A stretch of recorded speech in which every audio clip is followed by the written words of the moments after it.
Hello అండి, మీ doctor Ravikumar cell health clinic నుంచి. గ్యాంగ్రీన్తో బాధపడుతున్న ఒక పేషెంట్ 54 సంవత్సరాల శివప్రసాద్ రెడ్డి గారు. బొటనవేలు తీసేయాలి అని బయట డాక్టర్లు సలహా ఇస్తే నెల రోజుల కిందట మన దగ్గరికి రావడం జరిగింది. 10.5 HbA1c, ఇన్ఫ్లమేషన్ చాలా ఎక్కువ, CRP 40+. ఆ పొజిషన్లో వూండ్ చాలా రప్చర్ అయ్యి ఉంది. బ్లడ్ సర్క్యులేషన్ అక్కడ జరగట్లేదు.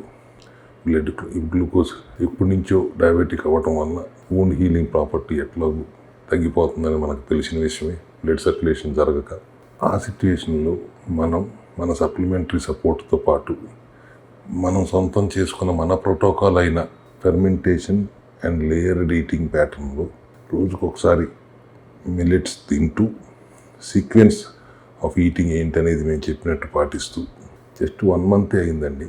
ఒకసారి చూడండి మీరే, వచ్చినప్పుడు వూండ్ ఎట్లా ఉంది, 1 monthలో ఏ మేరకు తగ్గింది. 10.5 నుంచి HbA1c ఒక నెలలోనే, 3 నెలల యావరేజ్ అనుకునే HbA1c ఒక నెల రోజుల్లోనే 8.5కి ఎట్లా వచ్చింది. 40+ ఉన్న CRP 10లోకి ఎట్లా వచ్చింది.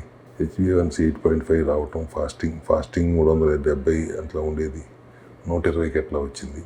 And that to cell health fermentation and layered eating ప్యాటర్న్లో ఆటోఫాగీ చేస్తూ ఇంత మంచి రిజల్ట్ తీసుకుని వచ్చి is very happy. I think మన ప్రోటోకాల్లో ఇంకొక 2 నెలలు పూర్తిగా నయం అయిపోయి నార్మల్ స్టేట్లోకి వస్తాం. బ్లడ్ సర్క్యులేషన్ కూడా నార్మల్గా ఇంప్రూవ్ అవ్వటం జరుగుతుంది అని పూర్తి విశ్వాసం. ఈ 1 నెల రిపోర్ట్స్ చూస్తేనే అర్థమవుతాను కదండి ఎంత ఫాస్ట్గా రికవర్ అవుతున్నారు.